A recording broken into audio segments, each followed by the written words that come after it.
Hello and welcome to this game review. In this one we will talk about time usage and how important it is to use your time. Because if we're playing a 15 plus 10 game and we lose the game while having 14 minutes on the clock, it means we used less than 10% of our time, which means we put in 10% of our effort. And this is more or less what this means. So to get better results, we must use time. And you mentioned that you mostly see your own tactics, but you don't see your opponent's tactics. Well, it is completely impossible to see any tactics if we're playing this fast. So this is the first thing you can do, just slow down. One general rule is to never make a single move in less than 9 seconds without any exceptions. This way we will at least have thought about every single decision that we have made instead of just playing on impulses. So let's take a look. So it started as some reversed London system. Knight h4, white is trying to get the bishop pair, which is possible enough. Here black plays bishop g4, h3, bishop h5, g4, and here bishop g6 was played in 2 seconds.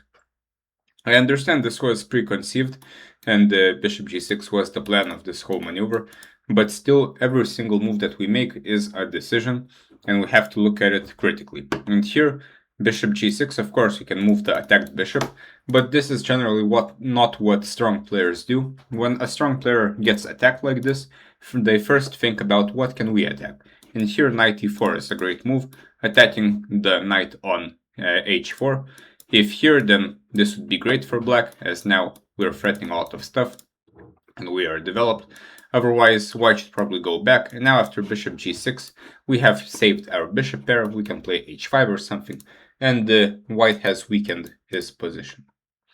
Now bishop g6, white takes the bishop pair, plays bishop g5, develops c3, and queen e4, castles.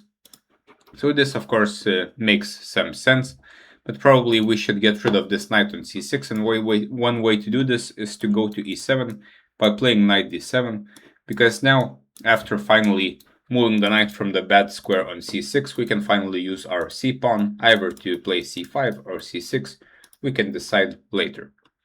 After this, white has somewhat of an attack here. If he plays, for example, e3, the bishop can go to f1 at some point. White can even castle kingside when knight g4 is not a threat, and generally white is a little bit better with his bishop pair. But white castles as well. Now e5 takes, and bishop f6. This is of course a great mistake by white, giving up the bishop pair more or less for nothing. White should have just retreated to e3, attacking the pawn on a7. After a6, white can continue with something like king b1. At some point he can play f4 after some preparation. Maybe bishop f3 and bishop f4 is also an idea, and white is just slightly better. And now e4 is played, which tries to open up this light squared bishop, but this doesn't really work. White has weakened this square on f4, and now black has a serious decision to make. And with 16 minutes, there are a lot of things to think about. Black made the move in 5 seconds, more or less, which is already a mistake. The move itself is fine, but when our opponent is giving us such a big question, like can we take, can we push, can we ignore, we should think about all of our options. And here, perhaps d4 was the most accurate, try to open up this diagonal. Okay, here black now takes, and bishop e4, and now already white has a big threat of bishop f5. Before we make any move, we must check our opponent's forcing moves, and here bishop f5 is the only actual check. So playing rook d2 simply shows that we are not looking for our opponent's threats. So if we do not look for our opponent's threats, what are the chances that we will see them? Well, it's kind of random. We're playing a lottery here. We might see the threat, we might not, who knows? And this time we lost the lottery. Bishop f5 wins the queen, and here surely when we see that we can win a piece on d2 in one move, we must think before taking it, because if we are right, then great, we are going to win and we will not need all that time. But here surely we can see bishop f5, and now it is too late and the game is more or less over. White converted his extra queen quite well, and here, like, let's say even in this position, rook d2, rook e2 is played, which is very optimistic, again, trying to attack, but before making any move, we must imagine that we have made the move and think about the opponent's forcing moves.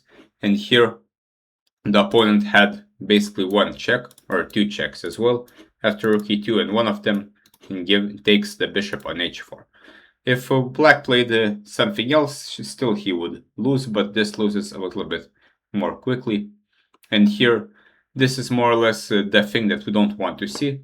We are completely lost, and we have still 15 minutes, more or less, 14 and a half minutes, but we're completely lost in a hopeless position.